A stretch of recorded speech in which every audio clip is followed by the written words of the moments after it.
हमारे साथ जुड़े रहने के लिए आज ही हमारे चैनल को सब्सक्राइब करें और बेहतर नोटिफिकेशन प्राप्त करने के लिए पास में बनी बेल आइकन को ज़रूर प्रेस करें। हेलो दोस्तों, स्वागत है आपका हमारे यूट्यूब चैनल में। आज हम विकारी शब्दों की श्रृंखला में दूसरा प्रकार पढ़ेंगे जिसका नाम है सर्वनाम। टॉपिक शुरू करने से पहले अगर आप हमारे चैनल पर पहली बार पधारे हैं तो कृपया हमारे चैनल को सब्सक्राइब कीजिए, इसको ज़्यादा से ज़्यादा शेयर कीजिए और प्रत्येक आने वाले वीडियो की नोटिफिकेशन प्राप्त करने के लिए पास में बनी बेल आइकन को ज़रूर प्रेस करें ताकि प्रत्येक आने वाला वीडियो आपको सूचना दे सके। तो कल के वीडियो में विकारी शब्दों में हमने पढ़ा था संज्ञा शब्द, संज्ञा शब्दों के बारे में पढ़ा था और आज का टॉपिक है सर्वनाम। सर्वनाम विकारी शब्दों के अंतर्गत चार भाग आते हैं, चार प्रकार होते हैं, जिनमें पहला है संज्ञा, दूसरा है सर्वनाम,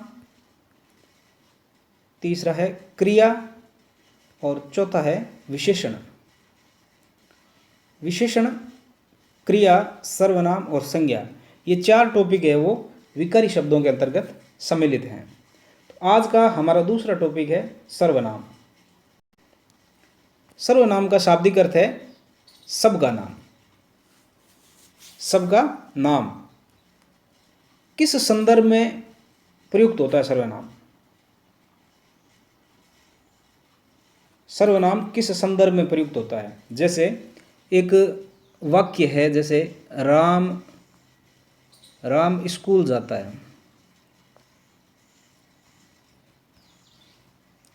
राम वहाँ पढ़ता है।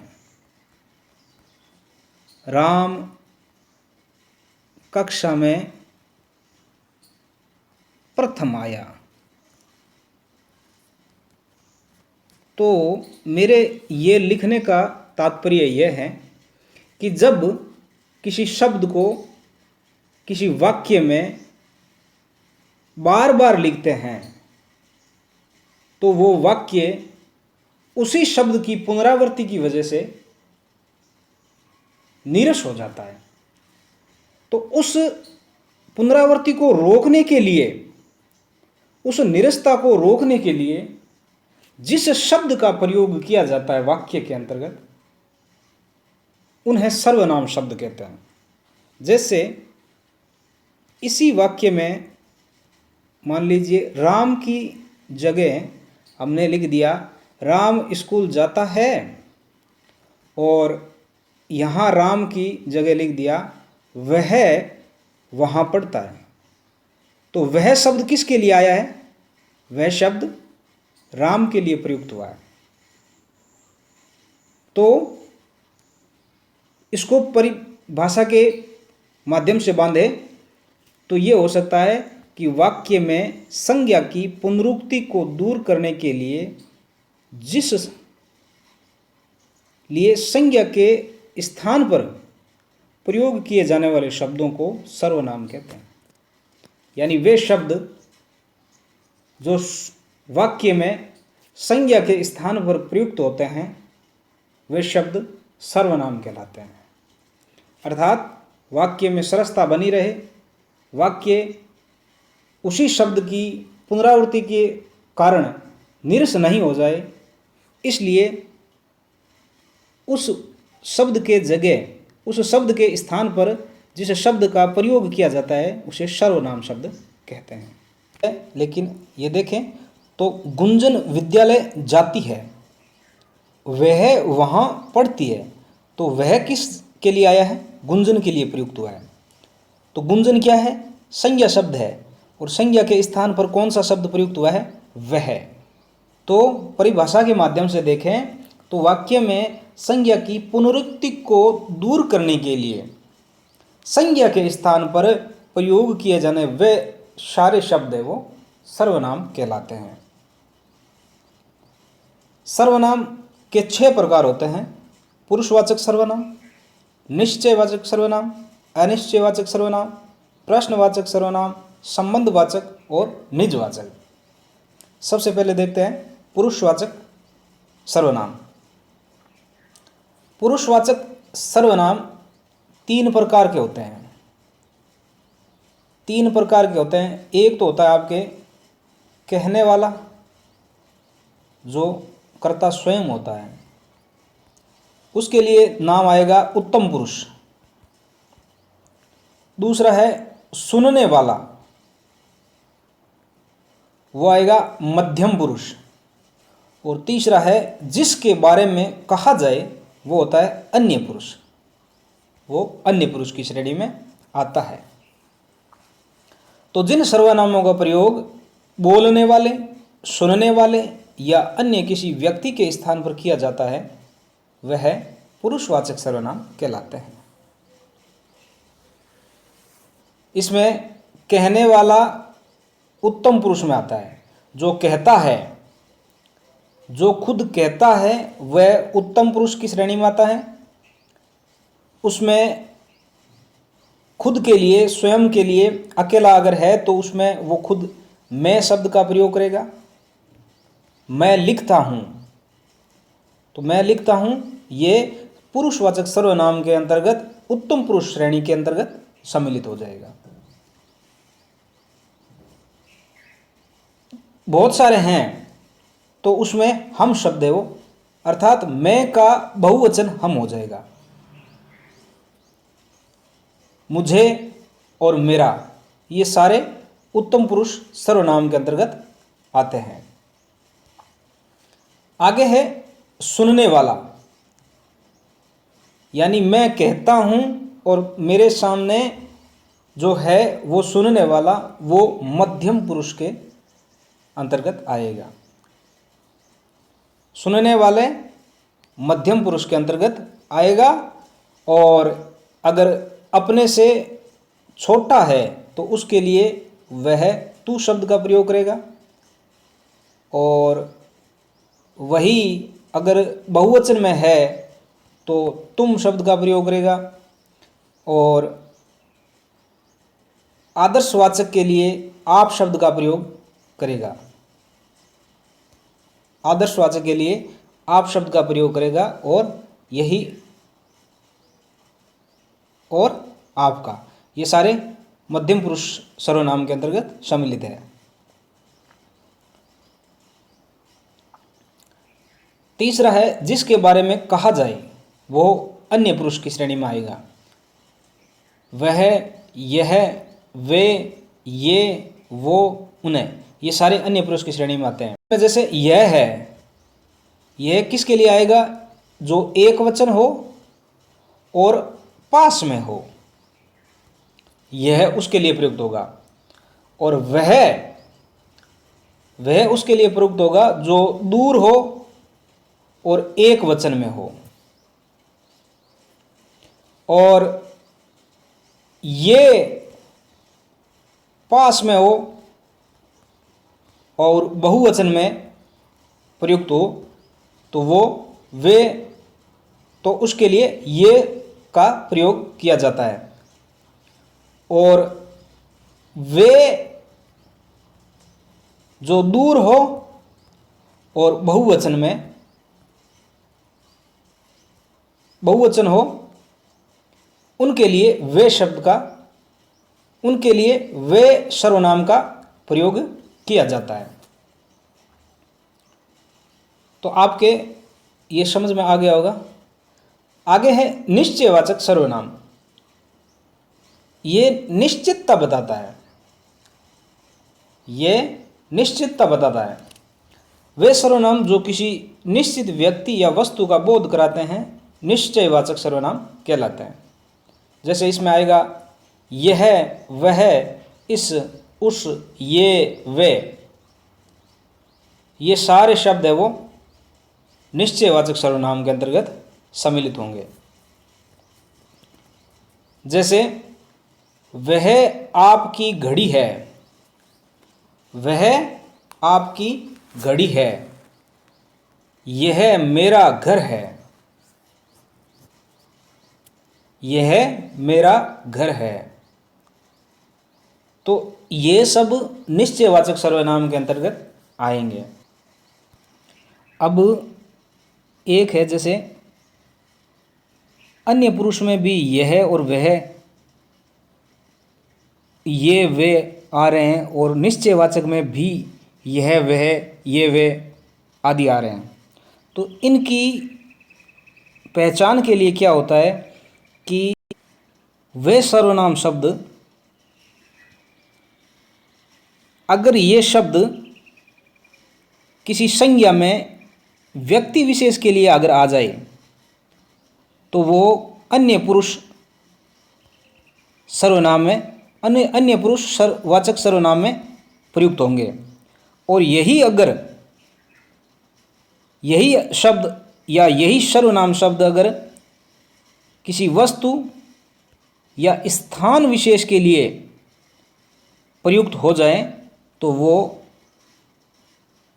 निश्चयवाचक सर्वनाम में गिने जाएंगे। तो वो निश्चयवाचक सर्वनाम में गिने जाएंगे। जैसे वह ईमानदार है, वह ईमानदार है, तो यहाँ ये व्यक्ति विशेष के लिए आया है, यहाँ ये व्यक्ति विशेष के लिए आया है, इसलिए ये अन्य पुरुष सर्वनाम में चला जाएगा, अन्य पुरुष सर्वनाम में गिना जाएगा। लेकिन इसमें ही अगर यह आ जाए कि यह मेरा घर है, यह मेरा घर है, तो ये घर अर्थात स्थान के लिए निश्चितता बता रहा है, तो इसलिए ये निश्चयवाचक सर्वनाम में गिना जाएगा, इसलिए ये निश्चयवाचक सर्वनाम में गिना जाएगा। अब इसमें भी यह है कि अगर सर्वनाम शब्द किसी संज्ञा के तुरंत बाद में प्रयुक्त हो जाता है तो वो संकेतवाचक विशेषण के रूप में प्रयुक्त होता है। जैसे यह है, यह मेरा घर है, और इसी में यह लिख दिया कि यह घर मेरा है, यह घर मेरा है, तो यह घर की विशेषता बता रहा है एक संकेत के माध्यम से, तो यह विशेषण के रूप में प्रयुक्त हो जाएगा, और इसे संकेतवाचक विशेषण या सार्वनामिक विशेषण कहेंगे हम। तो इस यह और वह के फेर से बचना है, और इसको थोड़ा सा ध्यान करके हमें है वो पढ़ना है। पुनः बता दूं कि अगर कोई सर्वनाम किसी व्यक्ति विशेष के लिए प्रयुक्त होता है तो वह अन्य पुरुष में चला जाएगा, और वही अगर वस्तु या स्थान के लिए प्रयुक्त होता है तो वो निश्चयवाचक सर्वनाम में चला जाएगा। और उसके अलावा अगर कोई सर्वनाम किसी संज्ञा के तुरंत बाद में प्रयुक्त किया जाता है तो वो विशेषण का कार्य करेगा, और उसके अंतर्गत वह सार्वनामिक या संकेतवाचक विशेषण कहलाएगा। आगे है, इसमें यह है, यह वह, इस, उस, ये वे आदि। जैसे यह आपकी घड़ी है, इसमें यह ऐसे लिख दिया कि उदाहरण में जैसे वह आपकी घड़ी है और यह मेरा घर है, तो इसमें यह लिख दिया कि यह या वह घड़ी आपकी है, तो ये घड़ी की विशेषता बता रहा है, घड़ी की ओर संकेत कर रहा है, इसलिए ये संकेतवाचक विशेषण में चला जाएगा। तो ये चीज़ और हमें ध्यान रखनी है। इसके साथ साथ आगे है अनिश्चयवाचक सर्वनाम। वे सर्वनाम शब्द जिनसे किसी निश्चित वस्तु या व्यक्ति का बोध नहीं होता है बल्कि अनिश्चय की स्थिति बनी रहती है, अनिश्चयवाचक सर्वनाम कहलाते हैं। अर्थात इसमें कोई भी स्थिति में, किसी भी स्थिति में हम निश्चितता का बोध नहीं कर पाते हैं, अनिश्चय संशय की स्थिति बनी रहती है अंत तक, तो वहाँ अनिश्चयवाचक सर्वनाम आता है। और उसमें ये दो इसके उदाहरण हैं, ये इसके दो शब्द हैं, कोई और कुछ। जैसे कोई जा रहा है, दूर से देखा तो एक ने दूसरे को कहा कि कोई जा रहा है, दूसरे ने भाग करके पीछा किया और पलट के देखा तो कि वो तो राम है, कि वे तो राम जा रहा है। तो अब कोई की जगह क्या आ गया, जब देखा तो पता चला कि राम है, तो यहाँ आ गया राम जा रहा है। तो राम की जगह पहले कौन सा शब्द प्रयुक्त हुआ था? कोई। तो राम संज्ञा शब्द है और संज्ञा शब्द के स्थान पर जो प्रयुक्त होते हैं वो सर्वनाम शब्द कहलाते हैं। और इन सर्वनामों में कोई है वो अनिश्चयवाचक श्रेणी में आता है। कोई और कुछ ये अनिश्चयवाचक सर्वनाम की श्रेणी में आते हैं। अगला है प्रश्नवाचक सर्वनाम। वे सर्वनाम शब्द जो प्रश्न का बोध करवाते हैं या वाक्य को प्रश्नवाचक बना देते हैं उन्हें प्रश्नवाचक सर्वनाम कहते हैं। यानी वह शब्द या वह सर्वनाम शब्द जो प्रश्न का बोध कराते हैं, क्वेश्चन मार्क, या वाक्य को प्रश्नवाचक बना देते हैं उन्हें प्रश्नवाचक सर्वनाम कहते हैं। उसमें प्रश्नवाचक में आते हैं जैसे कौन, कौन आया है, क्या खा रहे हो, कब आए, यहाँ तक कैसे पहुँचे, कहाँ रहते हो, किसकी जिम्मेदारी है, वगैरह वगैरह। जितने भी इनके उदाहरण बनते हैं तो ये इनके पहचान के शब्द हैं। कौन गाना गा रही है, ये प्रश्नवाचक के सर्वनाम है। अगला है संबंधवाचक सर्वनाम। ये क्या कराते हैं? संबंध का बोध करवाते हैं। वे सर्वनाम शब्द जो दो पृथक पृथक बातों के स्पष्ट संबंध को व्यक्त करते हैं। यानी अलग अलग बातों के दोनों के अलग अलग बातों का जुड़ाव, दोनों के अलग अलग बातों का संबंध है वो स्थापित करवा रहा है। दो बातें अलग अलग है लेकिन उन अलग अलग बातों का उन दोनों के साथ में संबंध बता रहा है। ऐसे शब्दों को संबंधवाचक सर्वनाम कहते हैं। तो उनमें आते हैं जो है, जो वह, जो सो, जिसकी उसकी, जितना उतना। जैसे आ गया जो पढ़ेगा सो पास होगा। तो यहाँ जो के स्थान पर आ गया राम पढ़ेगा, तो राम ही पास होगा और कोई दूसरा थोड़ी होगा पास, राम पास होगा। तो यहाँ राम संज्ञा शब्द है, राम के संज्ञा शब्द के स्थान पर कौन सा शब्द प्रयुक्त हुआ है? जो क्या है? सर्वनाम है। तो ये सर्वनाम में किस में आता है? संबंधवाचक में। और यहाँ भी राम है, राम के स्थान पर यह शब्द आ गया, तो ये सर्वनाम शब्द है और सर्वनाम शब्द संज्ञा के स्थान पर प्रयुक्त हो रहा है। तो ये संबंध का बोध करवा रहा है। जो पढ़ेगा सो पास होगा। जैसे जिसकी लाठी उसकी भैंस, जिसकी लाठी उसकी भैंस।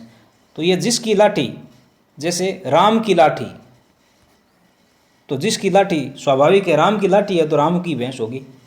तो यहाँ राम के स्थान पर जिसकी और उसकी शब्द आ रहा है, इसलिए ये इनका दोनों का संबंध बता रहा है। तो ये संबंधवाचक सर्वनाम के उदाहरण हैं। अगला और अंतिम है निजवाचक सर्वनाम। निजवाचक सर्वनाम जिन्हें बोलने वाला कर्ता स्वयं अपने लिए प्रयुक्त करता है उन्हें निजवाचक सर्वनाम कहता है। यानी इसमें क्या होता है कि जो बोलने वाला कर्ता होता है स्वयं अपने लिए प्रयुक्त करता है वह निजवाचक है। निज अर्थात निज का शाब्दिक अर्थ ही होता है स्वयं, अर्थात जो कर्ता बोलने वाला अपने लिए कोई शब्द का चयन करता है, प्रयुक्त करता है, वह शब्द निजवाचक के श्रेणी में आते हैं। जैसे आप, अपना, स्वयं, खुद।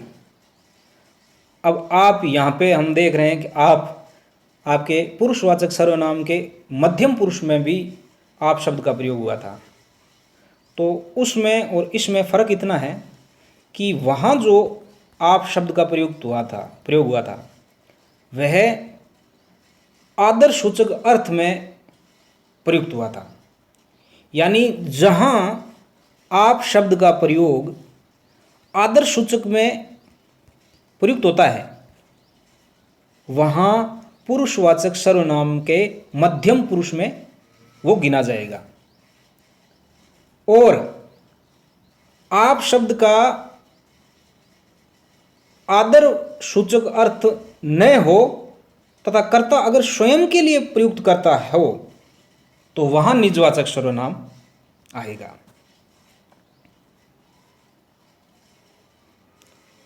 आप शब्द 3 सर्वनामों में प्रयुक्त होता है। जैसे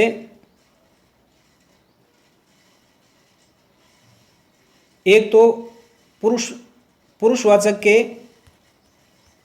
मध्यम पुरुष में, दूसरा पुरुषवाचक के अन्य पुरुष में, और एक ये निजवाचक में भी आप शब्द का प्रयोग किया जाता है। पुरुषवाचक के मध्यम पुरुष में जो आप शब्द का प्रयोग होता है वो आदर्श सूचक में प्रयोग किया जाता है, और निजवाचक में कर्ता अगर स्वयं के लिए प्रयुक्त करता है तो वो आप शब्द का प्रयोग वहां होता है। जहां कर्ता स्वयं के लिए प्रयुक्त करता है वहां निजवाचक सर्वनाम में, और निजवाचक में कर्ता स्वयं के लिए प्रयुक्त करता है वहां आदर्श सूचक का अर्थ नहीं रहता है, भाव। और एक वही शब्द आपके आप शब्द है वो अन्य पुरुषवाचक के अन्य पुरुषवाचक में गिना जाता है कि गांधी जी देश के राष्ट्रपिता कहलाते हैं, आप सत्य और अहिंसा के पुजारी हैं। तो यहाँ जो आप शब्द आ रहा है वो अन्य पुरुष के लिए प्रयुक्त हुआ है। तो आप शब्द के 3 प्रयोग होते हैं। तो सर्वनाम शब्द आपके मैंने अपनी तरफ से जो था मेरे पास आपको उपलब्ध करवा दिया है। इसके बावजूद भी अगर कोई कुछ त्रुटि रही हो या समझाने में कोई अप डाउन रह गया हो या समझाने में कोई चूक हो गई हो तो आप मुझे अवगत करवाएं। और आपके लिए पीछे के टॉपिक से संबंधित 2 प्रश्न हैं, आपको बताने हैं। उन प्रश्नों के उत्तर मुझे कमेंट बॉक्स में। पहला प्रश्न है कि वे एक वचन जिनका बहुवचन बनाया जा सके वे किस संज्ञा के अंतर्गत सम्मिलित हैं। और दूसरा है भाववाचक संज्ञा अदृश्य होती है या दृश्यमान होती है। इन 2 प्रश्नों के जवाब मुझे कमेंट बॉक्स में देवें। और मिलते हैं अगले वीडियो के साथ। तब तक आप इस वीडियो को देखिए, ज़्यादा से ज़्यादा शेयर कीजिए, हमारे चैनल को सब्सक्राइब कीजिए। मिलते हैं नेक्स्ट वीडियो में, तब तक के लिए नमस्कार।